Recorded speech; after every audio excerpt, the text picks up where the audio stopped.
മക്കളോട് പറയണം, പെണ്ണായിട്ട് വളരുമ്പം നിനക്ക് പടച്ചോൻ തരുന്നൊരു ബർക്കത്തുണ്ട്. എന്റെ വയറിൽ ഒരു കുഞ്ഞിന് വേണ്ടി പടച്ചോൻ സ്ഥാനം കൊടുക്കുമ്പം അഭിമാനിച്ചോളൂ ഉമ്മാരെ. എന്തുകൊണ്ടാ പടച്ചോൻ നിങ്ങളെ കാലിന്റെ തോട്ടിൽ ആ സ്വർഗം എന്ന് പറഞ്ഞേ? എന്തിനാ സ്വർഗത്തിന്റെ 8 വാതിലും ഉമ്മാരെ നിങ്ങൾക്ക് തുറന്നുതരാന്ന് പറഞ്ഞേ? സ്വർഗത്തിൽ കൂടുതലും സ്ത്രീകളാണ് എന്തേ റസൂൽ പറയാനുള്ള കാരണം? നമ്മൾ കേട്ടത് നരകത്ത് കൂടുതലും പെണ്ണുങ്ങളാണ്. അല്ല, സ്വർഗത്തിലും കൂടുതൽ സ്ത്രീകളാ. ഈ സ്ഥാനമൊക്കെ പടച്ചോൻ തന്നത് എന്താണെന്നറിയോ?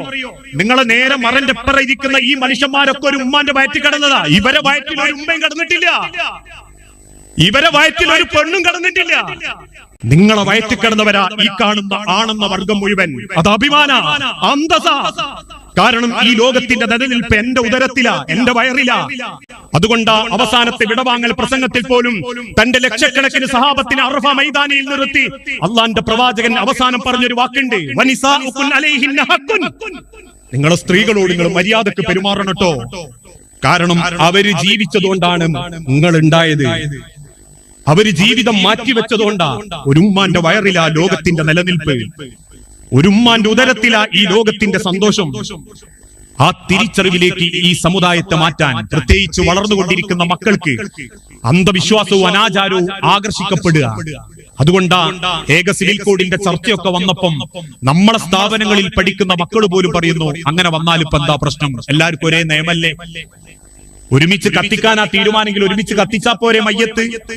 ആ മക്കൾക്ക് അറിയിച്ചു കൊടുക്കണം, മക്കളെ അള്ളാന്റെ ഹബീബ് പറഞ്ഞൊരു രീതി ഉണ്ട്. 6 അടി മണ്ണിലേക്ക് ചേർത്ത് വെച്ച് തസ്ബീഹും ചൊല്ലി പടച്ചോനെ ഏൽപ്പിച്ചു കൊടുക്കുമ്പോ നമുക്കുണ്ടാകുന്ന ഒരു സമാധാനം. ഇതൊക്കെ പഠിപ്പിക്കേണ്ട വാപ്പാരുമാരും ഫോണും കളിച്ചിരിക്കുമ്പോഴും പൈസ ഉണ്ടാക്കാൻ ഓടുമ്പോഴും നാളെ മറ്റന്നാൾ പടച്ചോന്റെ അടുത്തേക്ക് ചെല്ലുമ്പോൾ പറയാന്ന് വിചാരിച്ചിട്ടുണ്ടോ? ഞാൻ മക്കളെ നല്ലോണം നോക്കി തിന്നാണ്ടാക്കി കൊടുത്തു, എല്ലാവർക്കും 10 സെന്റ് വാങ്ങിക്കൊടുത്തു, എല്ലാരെയും പെണ്ണെട്ടിച്ചു, കെട്ടിച്ച പെണ്ണുങ്ങൾക്കൊക്കെ ഞാൻ പൈസ കൊടുത്തു. ഇത് പറയാന്നുള്ള സന്തോഷമുണ്ടോ?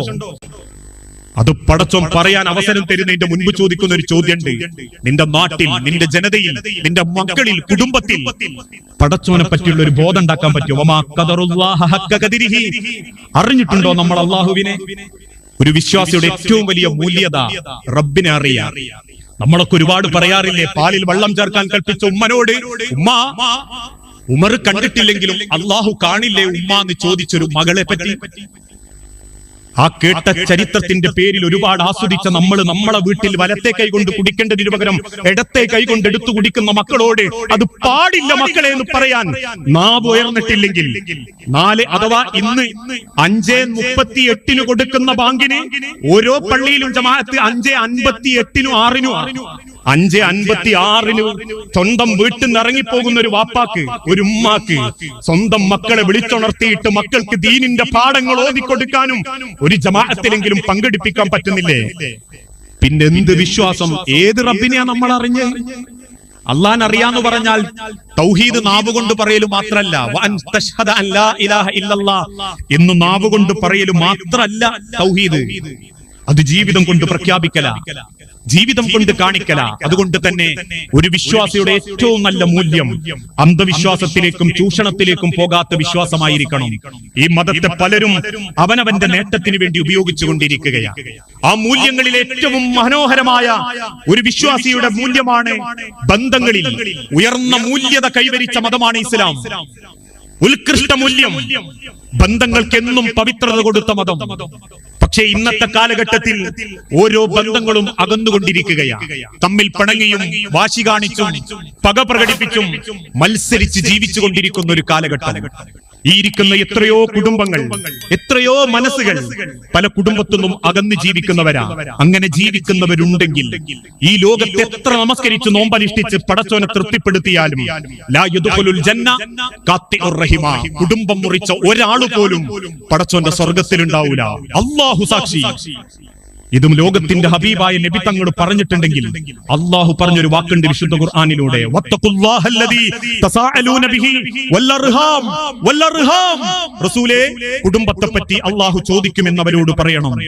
പക്ഷെ ഇന്ന് ബന്ധങ്ങളൊക്കെ ശിഥിലമാക്കപ്പെട്ടുകൊണ്ടിരിക്കുകയാണ്. തമ്മിലടിച്ചും പിണങ്ങിയും ശത്രുത കാണിച്ചും ജീവിക്കുമ്പോ ഓരോ ബന്ധങ്ങളും പടച്ചോൻ ഏൽപ്പിച്ചു തരുന്നതാ.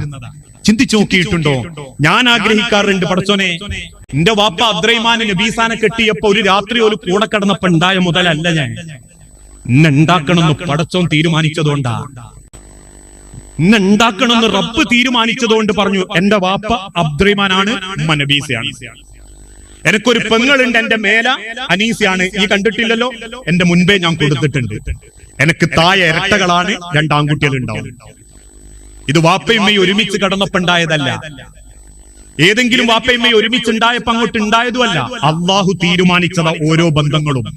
എന്റെ വാപ്പാരാവണം, എന്റെ മൂത്താപ്പയാരാവണം, ഞാൻ ഏത് കുടുംബത്തിൽ ജനിക്കണം, ഞാൻ ഏത് പെണ്ണിനെ ഏത് വീട്ടിൽ നിന്ന് കല്യാണം കഴിക്കണം, ഇതൊക്കെ പടച്ചോൻ തീരുമാനിച്ചെന്നതാ. അല്ലാണ്ട് നമ്മൾ കുറെ തെരഞ്ഞതുകൊണ്ടും ബ്രോക്കറെ പിന്നാലെ നടന്നതുകൊണ്ടും 100 ഫോട്ടോ കണ്ടതുകൊണ്ടും അവസാനം അവിടെ എത്തിപ്പെട്ടതൊന്നുമല്ല. നമ്മളെ എഴുതി വെച്ചത് ആ കുടുംബത്തിലാണ്, അവിടെ നമ്മൾ എത്തും. ആ ബന്ധങ്ങൾക്ക് എന്നും പ്രാധാന്യം കൊടുക്കുന്നവനാ ഒരു നല്ല വിശ്വാസി. അത് ഇസ്ലാമിന്റെ മൂല്യ. അള്ളാഹുവിന്റെ പ്രവാചകനെ മൃഗീയമായി ഉപദ്രവിച്ച സ്വന്തം കുടുംബത്തോട് അള്ളാഹുവിന്റെ റസൂല് കാണിച്ച മര്യാദല്ലേ? കരിങ്കല്ല് കൊണ്ട് എറിഞ്ഞോടിച്ച ഉമ്മത്തിനെ പോലും മുന്നിൽ കിട്ടിയപ്പോ റസൂലുള്ള പുറത്തൊരു പൊറുക്കലില്ലേ? പട്ടിണിക്കിട്ട് ഉപരോധിച്ചപ്പോ പോലും അള്ളാഹുവിന്റെ റസൂല് കുറ്റം പറയാത്തൊരു കുടുംബല്ലേ? കണ്ണുനീരോടെ റസൂലുള്ള ഹാഷിം കുടുംബത്തോട് ചോദിച്ചൊരു ചോദ്യമുണ്ട്. ഉമ്മ കുടുംബമായ ഹാഷിം കുടുംബത്തോട് ചോദിച്ചൊരു ചോദ്യം, ബനു ഹാഷിം കുടുംബമേ, നിങ്ങൾ എന്തിനാണ് എങ്ങനെ ഉപദ്രവിക്കുന്നത്?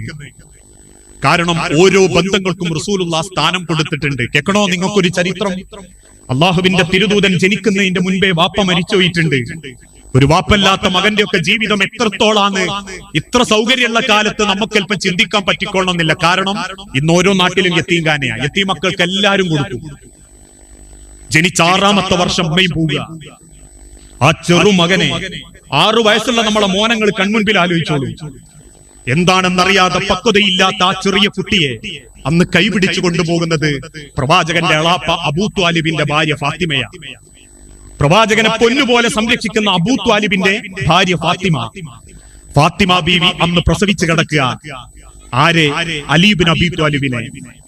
അലി ഇബ്നു അബീ ത്വാലിബിനെ പ്രസവിച്ചു കിടക്കുമ്പോഴാ അള്ളാഹുവിന്റെ പ്രവാചകനെ ഫാത്തിമ കൂട്ടിക്കൊണ്ട്